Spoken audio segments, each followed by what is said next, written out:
Am I the a-hole stories? Am I the a-hole for deciding I won't give any Christmas gifts this year after my mom canceled a transaction on my card?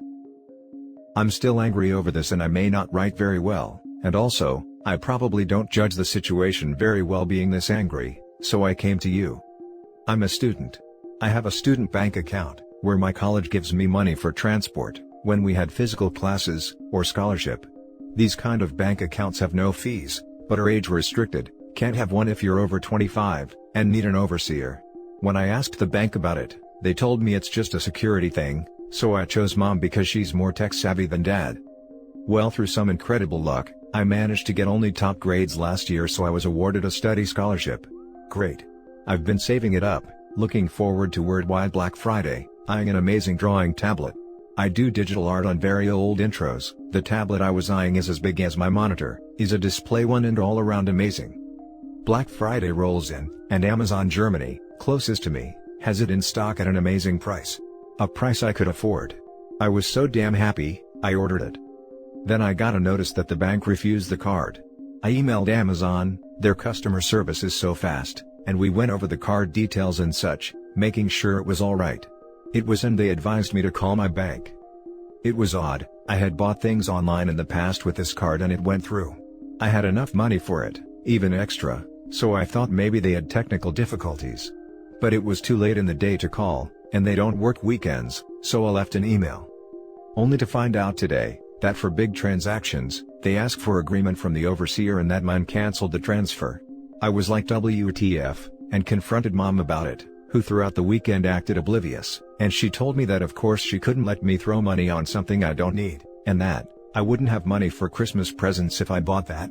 Then she had the audacity to ask me what I was planning to get my family this year.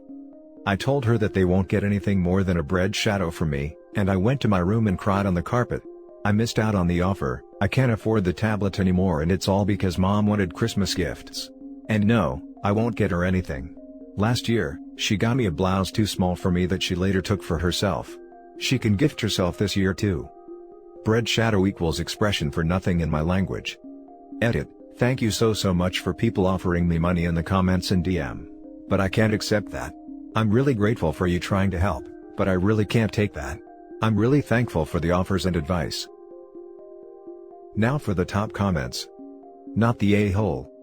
I might have some sympathy for your mother if she vetoed the transaction, because she was concerned that you wouldn't be able to afford things you needed, but it was incredibly selfish of her to veto a purchase because she wanted the money to be spent on Christmas gifts instead. Does your mother have form for buying gifts for you, that are really for her? The blouse that doesn't fit seems like a classic case of that. Given that, if it was a genuine mistake, one would expect that she would give you a gift receipt so you could exchange it for something that fit and that you liked, rather than commandeering it for herself. Well, I can't think of something she got me that hasn't become hers after the holidays. Only if it was something from them both, mom and dad, was left for me. Like the RC helicopter from 2 years ago. Maybe I'm an adult now, but dad knew I'll have a lot of fun with it. And of course, mom doesn't care about toys. Not the a-hole. I would change the overseer on your account as well. I'm going to change it to dad, as soon as I'm able to. Not the a-hole. Take her off the account immediately too. Bank is closed due to national holiday, but as soon as they open, I'll put dad as an overseer. He would never do something like that to me. Now for the next story. Am I the a-hole for banning my brother from my house after he essentially poisoned me? Quick background, my 50 female brother, 48 male, is on probation, again, flatly refuses to get a job, and is functionally homeless. He's been couch surfing for years, and had been staying a few nights a week at my house. So, when my state locked down in March, my husband, 51 male, and I, decided he could stay until the order was lifted, provided he make every attempt to be in full compliance with the terms of his probation. I bought him a phone and put him on my phone plan, to help him with job hunting. He made no effort to find a job, and instead spent a lot of time baking. This becomes important. In May, the lockdown order expired, and we reminded him that he couldn't stay over anymore. He still came over twice a week. He'd often bake muffins while I was upstairs in my office. In September, I took a new job. He came over on my first day, which had started with me being so nervous that I scalded my mouth on my coffee. I was also in the throes of an allergy attack and congested. I told him I was busy with work, so he decided to bake muffins. A bit later, he brought me a pair of muffins. I noted that I could not smell or taste anything correctly due to the allergies and the scalded mouth, but I ate them anyway. He was very proud of them, so what the hell, right? Shortly after, his friend came to pick him up. I resumed my work, and soon began feeling awful, tunnel vision, couldn't type, heart pounding, head buzzing and throbbing, and developed a full-blown panic attack, sure I was having a stroke. I somehow managed to finish my workday. My husband came home from work, finding me in tears and begging to be taken to the hospital. He asked if my brother had been over, and said the whole downstairs smelled of grass. He said, "Your eyes are huge and you reek of grass." He called my neighbor, an EMT. She came over to check me over. Not a stroke, I was high AF. WTF? She walked me through my day, asked me what I had eaten. Oh. She searched my kitchen and found some batter drops and tasted them. She surmised he had substituted highly concentrated can of butter 1:1 for oil, which was why I was in such bad shape. I called him, asking if he had made magic muffins in my house. He asked why, and I told him that he had given me enough THC to knock an elephant out. Oh. My bad. I thought I gave you the plain ones. It took me 3 days to recover fully. On day 4, he came over and cracked, "Guess you fell apart, huh?" And there is when I lost my crap. My husband and I both have government-adjacent jobs. Had I had any on-camera meetings, I would have been fired. I told him he could not come back at all until he had a job, his own place, and was 100% in compliance with his probation. We could not afford to put our jobs in jeopardy. It's almost December. His friends are sick of his crap, and telling me I need to take responsibility and take him back in. I've refused. He's my brother, not my child, and I will not risk losing a job I worked really hard to get. Am I the a-hole? Edit. Thank you for your kind words and reassurances. It's painful to watch him walk this path, and easy to believe it's wrong to let him. I appreciate every one of you, even the cranks who accused me of making this up. Now for the top comments. Not the a-hole. It's not a joke to feed someone a substance they didn't consent to taking. And he's 48 years old. He's either more than capable of taking care of himself, or he should be. Not the a-hole. Dosing someone is a crime. Nothing less, and much more depending on the effects. Sounds like he's eligible for some county-provided free housing, if you know what I mean. It's always interesting when someone doesn't have enough money to pay for their basics like housing and food, yet always manages to find cash for what's really important in their life, like grass, cigarettes, tattoos. Not the a-hole. You've decided to stop enabling your brother. Sounds reasonable. Maybe at some point he'll realize he might not just be able to rent a room somewhere, but also keep a job if he stops buying grass. You gotta prioritize the important things. Not the a-hole. What he did is technically illegal. You can't put non-food items, like D's, in food that other people eat. It is a crime. It's the same reason why you can't legally put laxatives in food at work, if someone is stealing your food. The next story is titled, "Am I the a-hole for calling my mom a hypocrite?"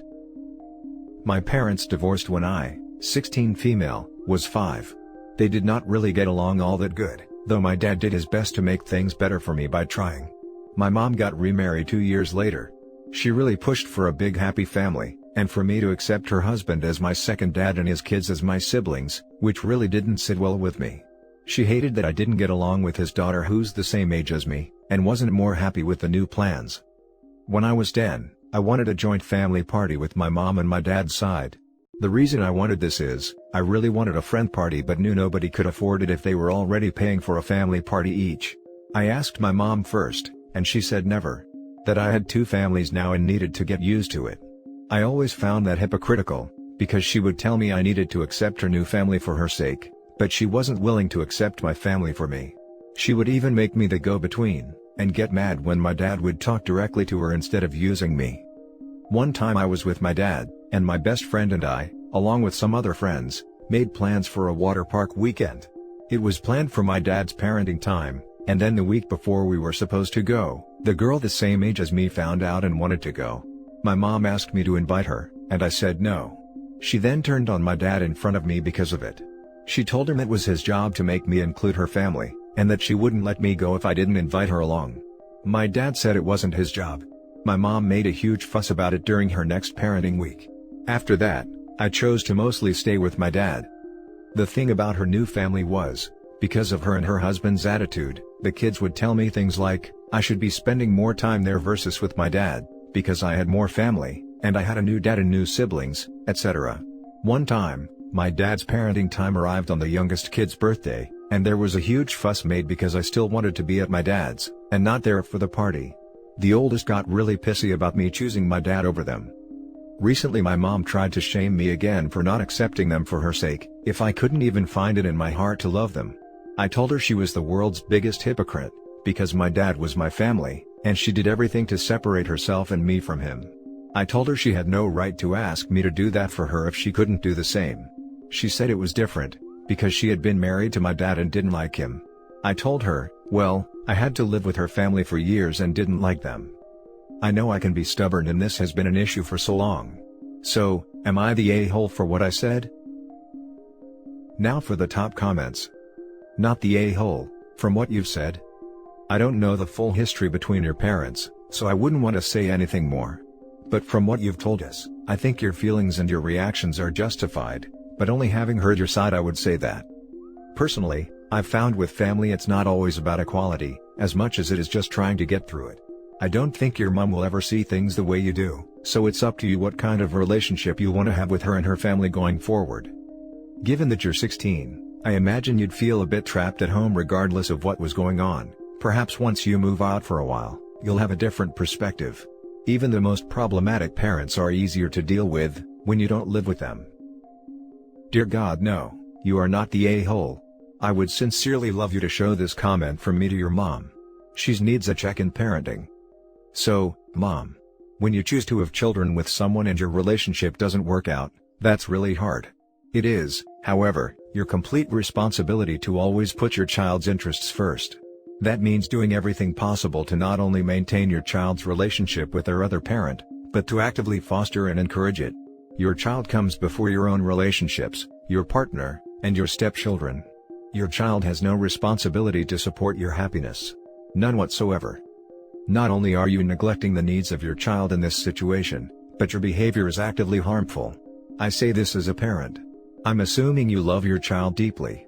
So, support them in what makes them happy, raise them to have the best life with the most amount of love possible from both their parents. Accept that you and your child are different people with different needs, and the responsibility here is completely on your shoulders. If this is too difficult for you to manage, please find a good therapist who can work with you to find a way through. 2OP, you're doing really well at standing up for yourself in a situation that's not your fault. Knowing what the right thing is here is beyond your age, so well done. Keep that relationship with your dad as best you can and aim for what makes you happy. Now for the last story. Am I the a-hole for telling my birth giver that she isn't really my mom?